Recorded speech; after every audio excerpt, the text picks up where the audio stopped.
గలిగారు. ఏరండి మరొక భక్త సింగేడండి, మరొక భక్త సింగేడే.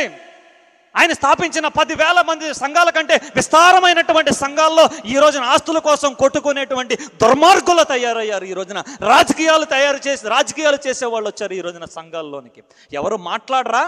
పెద్దల్లో ఎవరికి పట్టదా? ఆ దైవజనుడు తన జీవిత కాలాన్ని వివాహం చేసుకోకుండా శరీరంలో కోరికలను చంపుకుని, తన ఆశలను చంపుకుని, కుటుంబంలో వెలివేస్తే ఆ కుటుంబాలను విడిచిపెట్టేసి తన యొక్క జీవితాన్ని ప్రభు సేవ కొరకు సమర్పించుకుని దేవుడు నడిపించినటువంటి ప్రాంతాలకు వచ్చి తన జీవితం అంతా కూడా మోకాళ్ళ మీద గడిపి దేవుని సన్నిధిలో కన్నీరును కార్చి ఆయన వేల సంఘాలని కడితే ఈ రోజున వేల సంఘాలని అమ్ముకోవడానికి, రాజకీయాలు చేయడానికి ఈ రోజున సేవ వచ్చిందా? నీకు అడిగేవాళ్ళు లేడా?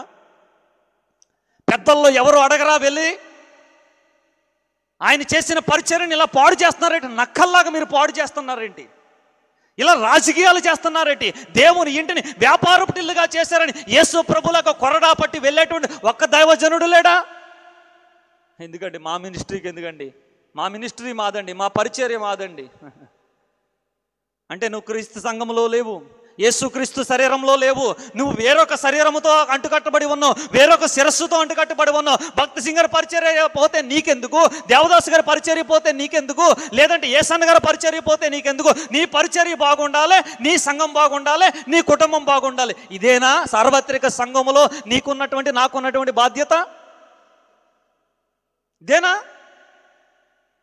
సంఘము నడుము కట్టుకోకుండా సంఘము యొక్క ఉద్యోగము కొరకు, సంఘము యొక్క మహిమ కొరకు అందరము ఒక్కటిగా పనిచేయనంత వరకు కూడా క్రీస్తు యొక్క శరీరంలో నీ పాత్ర ఏంటో నీకు అర్థమవునంత కాలము కూడా ఈ రోజున సంఘం అంతా కూడా ఇలాగే నక్కలు పాడు చేయుచున్నటువంటి ద్రాక్ష తోట వలె ఉంటుంది.